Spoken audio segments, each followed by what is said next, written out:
Qu'est-ce que what?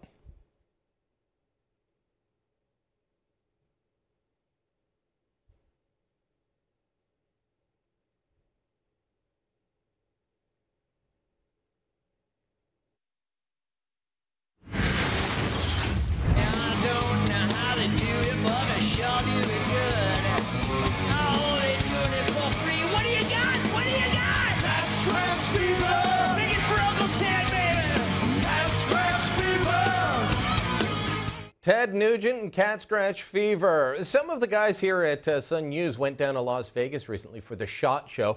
Huge gun convention in Las Vegas. They took their cameras. They didn't take me. But they did meet up with Ted Nugent. Here's Bryn Weiss's conversation with the master musician and master hunter. What's been your experience with hunting and firearms in Canada over the past few decades as you've been going up there hunting and rocking out? Well, first we'll start with the good. There's always good, bad, and ugly. So let's celebrate the good first, shall we? The good is that the Canadian spirit, the Canadian hospitality is perfect. Great families. You have a great success in wildlife management. You have more bear, you have more wolves, you have more deer and moose and elk and caribou. You have all these wonderful wildlife resources that are thriving. So I'd like to give a tip of the old Nuge cowboy hat to the Ministry of Natural Resources, and that's nationwide up there is the title.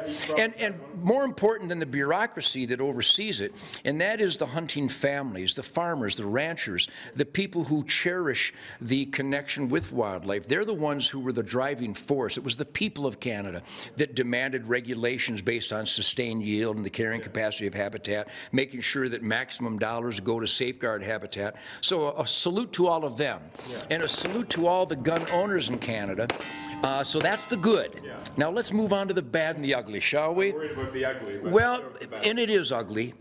I did an interview in a radio station, a talk show one time in Thunder Bay, and he, you know, it's always interesting to have an interview where there's a bit of a point-counterpoint, and there's no rule against prodding a little contentious spirit. It makes for a good debate. But if you debate me, you will lose. And he tried to express how Americans, and especially this American, are obsessed with handguns and firearms. And I said, you couldn't be more wrong. And I think I'll just cut to the chase here. And there was a Canadian Tire store nearby. And of course, I'm in Canada bear hunting. And a lot of people will resist this. My good friend Jim Shockey attempted to resist this line of reasoning and this logic, but he acquiesced shortly thereafter. I'm bear hunting in Canada. I'm bear hunting. Doesn't matter where. I'm hunting with a bow and arrow. I would challenge any human being, and when they do, they always lose, if they're ignorant enough to take this challenge, to explain in logical terms why there would be a law that a man hunting bears with a bow and arrow should not be allowed to carry a .44 Magnum handgun on his side. You can't rationalize that. That's why they made .44 Magnum handguns, is for life protection in bear country when the possibility of wounding a bear exists.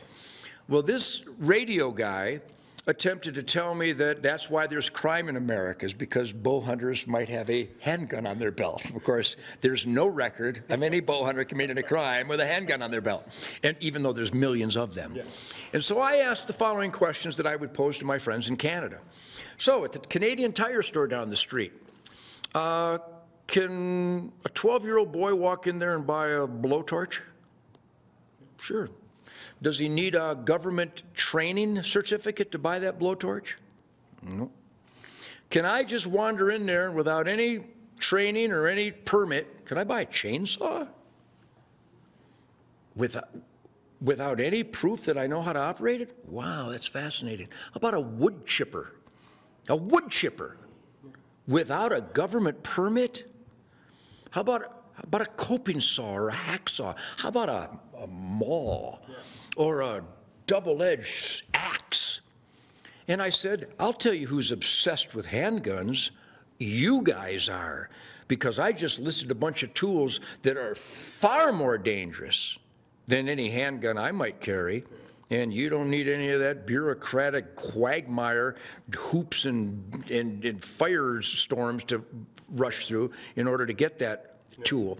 So it's a tragedy that America established an experiment in self-government that defied the oppression and the criminality and the abuse of power of kings and emperors, but there's still an essence of that in Canada. And that a guy that just wants to trap beaver and muskrat and mink and fisher, what does he have to go through to get a .22 revolver? You can't rationalize that unless you admit, or because of the brainwashing, are incapable of admitting you're brainwashed. Here's the facts.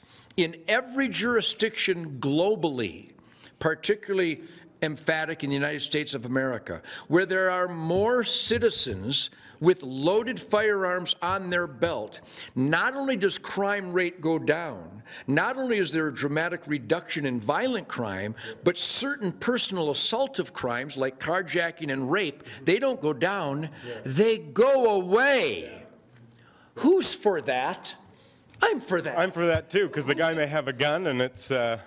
Conversely, in Chicago, a gun-free zone, or Toronto, a gun-free zone, people are shooting each other like the rats they are because criminals don't care what your laws are. And the evidence is overwhelmingly, conclusively in support of what I just told you, and not against the embarrassment, the criminality of your government C-68 that I praise Canada and the activists in Canada who overturned that draconian, outrageous, criminally supportive gun law of C-68. So that's some good in the vapor trail of some bad and the ugly. But until a Canadian can say, I'm going bow hunting for bear and I'd like to carry a revolver with me, until a Canadian can do that, you're not free.